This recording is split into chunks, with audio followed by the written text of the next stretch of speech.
Boa tarde, jovens. Vamos dar continuidade ao nosso conteúdo de circuitos elétricos. Como a gente já passou a parte de resistores e capacitores em série e em paralelo, como também circuitos mistos de resistores e de capacitores que poderiam ser reduzidos em circuitos série e paralelo para que pudessem ser, digamos, solucionados ou resolvidos. Nesse caso agora vamos ver situações nas quais não será possível reduzir esses circuitos em circuitos mais simples, que a gente possa calcular em série ou em paralelo. Vamos ter que calcular do jeito que eles são. Então, vamos precisar de outras ferramentas ou artifícios matemáticos, que são chamadas de leis de Kirchhoff. Porque o nome pegou, mas na verdade não são leis, são consequências de outras leis. Mas, como eu disse, o nome pegou. Que é a primeira e a segunda lei de Kirchhoff, que são chamadas de lei dos nós ou lei das malhas. Vamos primeiro entender o que é cada uma das coisas, o que é um nó e o que é uma malha. Nó é um ponto do circuito na qual a corrente se divide, que no caso são os pontos B e E. Esses são dos nós, nó A e o nó B e o nó E. O que é um ramo? Um ramo é um trecho do circuito no qual a corrente percorra, que seja um circuito fechado, começa e termina no mesmo ponto, como eu estou destrinchando de mim. Então a corrente, digamos que a corrente elétrica no circuito saia de B para C, para D, para E e volte para B, no sentido horário, percurso da corrente. Então isso aqui é uma malha. Se fizermos a mesma coisa com o outro lado, a corrente saindo de F, indo para A, depois de A para B, e essa corrente indo de B para F e de F, ou de E para F, novamente teremos uma malha. Se for nesse sentido, é claro. Veja que aqui tem um conflito de B para E, no caso, como se fosse indo e voltando. Mas o que não é possível, a corrente tem um sentido único de B para E.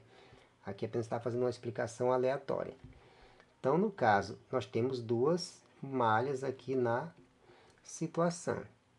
Isso, ou seja, são trechos de um circuito fechado, como fosse um ciclo completo. Mas no caso da gente ter uma situação em que a gente não pegue uma malha, pegue apenas um pequeno trecho, digamos, de A para B, então isso não é uma malha, isso é só um ramo. De E para D também não é uma malha, é só um ramo. Então, nesse caso, há uma diferença. Qual é a diferença? É porque num ciclo fechado, se a gente começa e termina no mesmo ponto, que no caso é a malha, o potencial final é igual ao potencial inicial. Então, nesse caso, a diferença de potencial entre os dois pontos vai ser zero. Então, nós temos o princípio da conservação da energia. Já no caso da corrente elétrica, não vou começar a explicar agora que é a primeira lei, nós temos nada mais, na verdade, o princípio da conservação das cargas elétricas, que é chamada de lei dos nós aqui. Então, vamos ver. Nós temos três baterias na questão, E1, E2 e E3. Esse R1, R2 e R3 minúsculo são as resistências internas da bateria. O R1, o R2 e o R3 são as resistências do circuito mesmo, fora as resistências internas. Como no caso nós temos três baterias, você não sabe se a corrente está indo de A para B, de B para A, qual sentido? Se ela vai de C para D ou de D para C. Então você define um sentido arbitrário, que não vai influenciar nas suas contas. No final a conta, digamos que essa corrente dê menos 4 amperes. Não tem problema, o valor 4 está correto. Mas se do negativo é porque o sentido correto era o contrário. Então basta você entender que esse sentido seria o contrário, que a conta está correta. Mas sempre vai ter que partir desse sentido arbitrário. E na maioria das vezes vai dar certo. Então vamos lá. Digamos que a gente tem um circuito como aqui. Veja que é sem valores porque apenas é a situação para se explicar. Digamos que a bateria 1 seja a de maior voltagem das três. Então supõe-se que ela determina o sentido da corrente. Então digamos que a corrente ela vai no sentido de F para A, que eu vou chamar de corrente 1. Depois essa corrente 1 ela vai de A para B. Quando ela chega em B, como eu falei, é um nó, essa corrente tem dois caminhos. Então claramente essa corrente se divide em duas partes.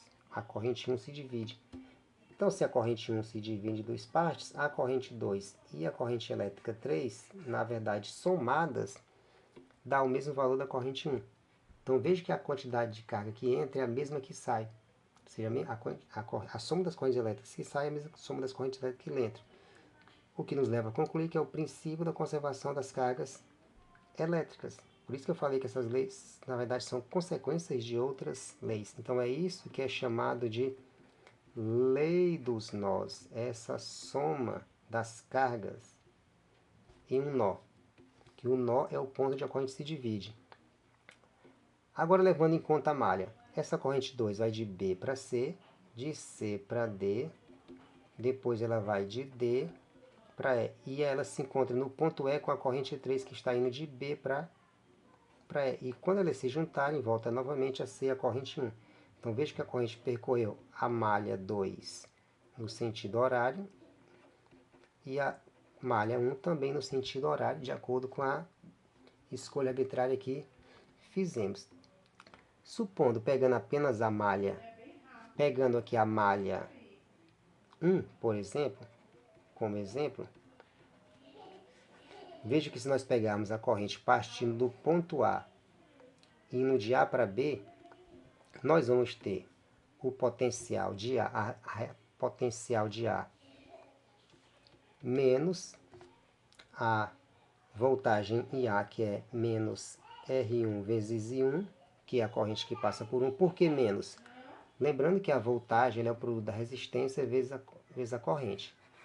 Como aqui a resistência é R1 e a corrente que passa pela resistência é 1, então fica R1 vezes 1. Por que negativo? Porque na resistência se perde energia.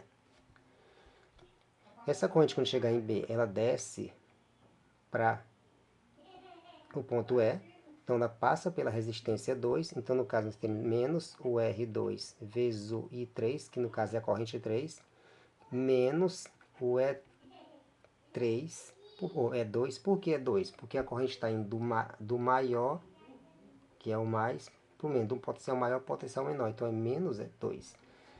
Quando ela chega no ponto E, essa corrente ela vai de E para F. Então, ela passa pelo resistor 2. Então, novamente, nós vamos ter menos R2 vezes, agora no caso, a corrente 1, que é a corrente que passa pelo resistor 2. Essa corrente, ao chegar no ponto F, ela passa pela bateria E1. Então, aqui nós vamos ter menos E1 ou mais A1. Nesse caso, mais A1. Por que mais A1? Porque na bateria 1, a corrente está indo do menor para o maior. Então, nós temos um aumento de potencial e não temos uma queda de potencial. Tudo isso vai dar igual a quanto? Já que a corrente, supondo-se que ela volta para o mesmo potencial, tudo isso vai dar igual a o potencial VA, porque ela retorna para o ponto A. Então veja que, como nós temos o potencial A no primeiro membro e o potencial A no segundo, ao se cancelarem, notem que a soma de todos os valores R1 vezes I1 menos R2 vezes I3 menos E2 menos R2 vezes I1 mais o E1, tudo isso dá igual a zero. A mágica da coisa está no zero. Não se preocupe com a aparente complexidade das contas. A mágica aqui, digamos, está no zero. Ao dar zero, isso mostra que a energia ela é conservada, a energia, digamos, das cargas elétricas aqui. Porque o potencial total deu zero, mas só dá zero porque é uma malha fechada. Então isso é chamado de lei das malhas, que na verdade é uma consequência do princípio da conservação da energia. Para vocês entenderem a diferença de uma situação para outra, ao invés de pegar uma malha, agora eu vou pegar apenas um ramo. Eu vou pegar, digamos, o ramo AF. Pegar o ramo AF. Ó. No caso, é o trecho que a corrente percorre de F até A. Então, como é o trecho de A a F? De acordo com o sentido que nós adotamos, a corrente ela parte de A para F. Então, a conta será o potencial de A menos o potencial de F. igual a quem? Menos R1 vezes I1 menos E1. Por que dessa maneira? Simplesmente porque nesse caso, mais E1. Porque nesse caso nós temos que não é um circuito fechado. Então nós temos uma diferença de potencial entre o ponto A e o ponto F. Não vai dar zero. Então todas as vezes que nós tivermos apenas um trecho, nós vamos ter com uma diferença de potencial entre esses dois pontos, basta pegar o ponto final menos o ponto inicial e subtrair e somar os potenciais nesse trecho em questão. E é basicamente isso nós finalizamos.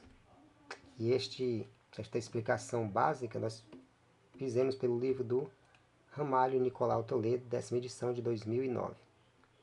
Finalizado.